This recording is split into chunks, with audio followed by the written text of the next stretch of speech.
আসসালামু আলাইকুম রহমতুল্লাহ। আমাদের চ্যানেলে আপনাদেরকে স্বাগত। আজ আমি আপনাদের সঙ্গে আলোচনা করব, বিশ্বনবী সাল্লাল্লাহু আলাইহি ওয়াসাল্লাম নিজে বলেছেন, প্রত্যেক নামাজ শেষে ছোট্ট একটি দোয়া আপনারা যদি 3 বার পড়েন, তাহলে আল্লাহ তাআলা আপনাকে গায়বী ধন সম্পদ দিবেন। আপনি বিশ্বনবী সাল্লাল্লাহু আলাইহি সাল্লামের সঙ্গে জান্নাতে যেতে পারবেন। সুবহানাল্লাহ। অত্যন্ত গুরুত্বপূর্ণ ছোট্ট ভিডিওটি অবশ্যই সম্পূর্ণ দেখার অনুরোধ করছি, এবং যারা এই মুহূর্তে ভিডিওটি দেখছেন, দয়া করে সকলে ভিডিওটিতে একটি লাইক দিয়ে চ্যানেলটি সাবস্ক্রাইব করে বেল বাটনটি অন করে রেখে দিবেন আমাদের নতুন আমলের ভিডিও পাওয়ার জন্য। চলুন সম্পূর্ণ ভিডিওটি আমরা দেখি।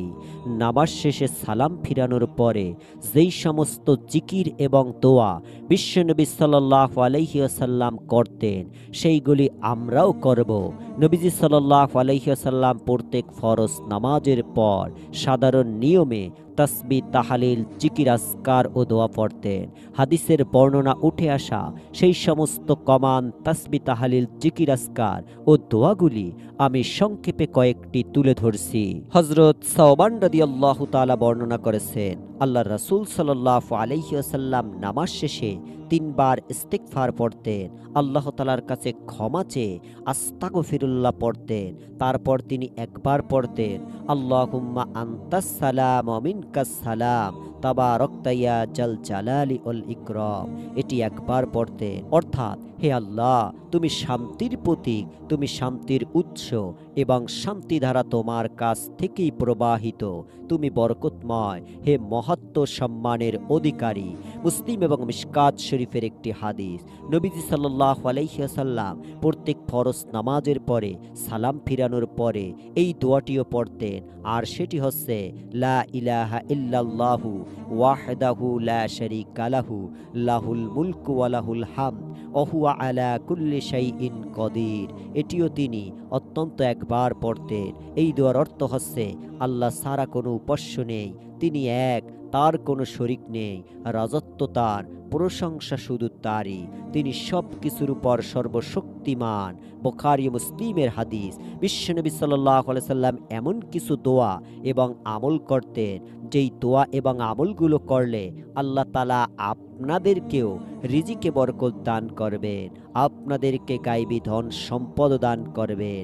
গায়েবের মালিক হলেন একমাত্র আল্লাহ তাআলা, আর তাই গায়েব থেকে কিছু পেতে আল্লাহ তাআলার দুয়ারেই আপনাকে ধরনা দিতে হবে, তাকে ডাকতে হবে, এক মন এক চিত্তে জয় করে নিতে হবে মহান প্রভুর মন। তাহলেই আপনি গায়বী ধন সম্পদ পাবেন, রহমতে ভরপুর হবে আপনার ইহকালীন এবং পরকালীন জীবন। গায়বী ধন পাওয়ার জন্য বেশ কিছু আল্লাহ রাসূল সাল্লাল্লাহু আলাইহি ওয়াসাল্লাম এবং যুগের উলামায়ে কেরামগণ শিখিয়ে গেছেন। আমি সেখান থেকে 2 থেকে একটি দোয়া আমি আপনাদের সামনে তুলে ধরছি। গায়বী টাকা পাওয়ার দোয়া বা গায়বী টাকা পাওয়ার উপায় হিসাবে প্রথমে আপনাদেরকে আমি বলবো, কেউ যদি গায়বী টাকা পয়সা, রিজিক, ধন সম্পদ পেতে চায়, তাহলে তার উচিত হবে তওবা ও ইস্তিগফার বেশি বেশি করা। চলতে ফিরতে, উঠতে বসতে সব সময় অন্তত আস্তাগফিরুল্লাহ আস্তাগফিরুল্লাহ বেশি বেশি পড়া। আপনারা যারা গায়বী রিজিক চাচ্ছেন আল্লাহ তাআলার কাছ থেকে, তারা বেশি বেশি আস্তাগফিরুল্লাহ আস্তাগফিরুল্লাহ বেশি বেশি পড়বেন। অন্তত প্রত্যেক নামাজ শেষে 3 বার করে তো অবশ্যই পড়বেন। তারপরে আপনারা গায়বী রিজিক পাওয়ার ছোট্ট দোয়াটি অন্তত 3 বার পড়বেন। দোয়াটি হচ্ছে, আল্লাহুম্মা কফিনি বি হালালিকা আন হারামিকা ওয়া আগনিনি বিফাদলিকা আম্মান সিওয়াক।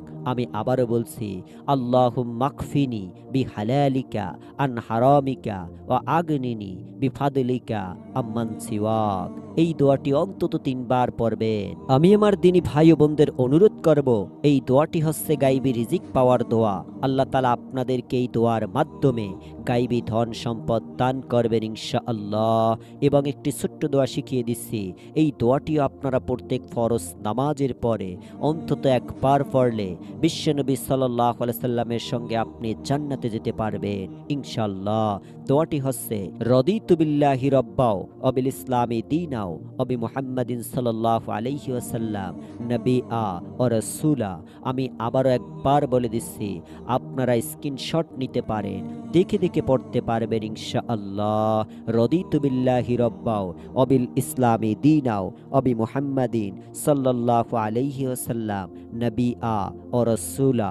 তিনবার পড়বেন। এর অর্থ হচ্ছে আমি আল্লাহর প্রতি সন্তুষ্ট আমার প্রতিপালক হিসাবে, এবং ইসলামের প্রতি সন্তুষ্ট আমার দ্বীন হিসাবে, এবং মুহাম্মদ সাল্লাল্লাহু আলাইহি সাল্লামের প্রতি সন্তুষ্ট আমার নবী হিসাবে।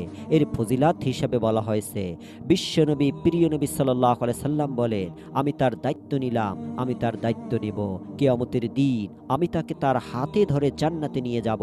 সুবহানাল্লাহ। মুজামে কাবির মুজামুস সাহাবায়ের একটি হাদিস। আমি আমার ভাই বোনদের অনুরোধ করব, আপনারা সকলেই আমলগুলো বেশি বেশি করবেন। প্রত্যেক নামাজ শেষে, বিশেষ করে প্রত্যেক ফরজ নামাজের পরে অবশ্যই অবশ্যই আমলগুলো করুন। আল্লাহ তাআলা এর প্রতিদান ইনশাআল্লাহ আপনাদেরকে দিবেন। যারা আমলটি করবেন তারা সকলে একটি নিয়ত করে ফেলুন, ভিডিওটিতে অন্তত আমিন লিখে কমেন্ট করার মাধ্যমে, যাতে করে আল্লাহ আপনার আমলটিকে কবুল করে নেন। এবং আমি অনুরোধ করব এই ভিডিওটিতে একটি লাইক দেওয়ার জন্য, এবং আপনার নিকট আত্মীয় স্বজন, পাড়া প্রতিবেশীদের কাছেও ভিডিওটি শেয়ার করে দেওয়ার জন্য। নতুন আমলের ভিডিও যাতে আপনি মিস না করে ফেলেন, তার জন্য চ্যানেলটি সাবস্ক্রাইব করে বেল বাটনটি অন করে রাখতে ভুলবেন না। সকলে ভালো থাকুন, সুস্থ থাকুন। আসসালামু আলাইকুম ওয়া রাহমাতুল্লাহ।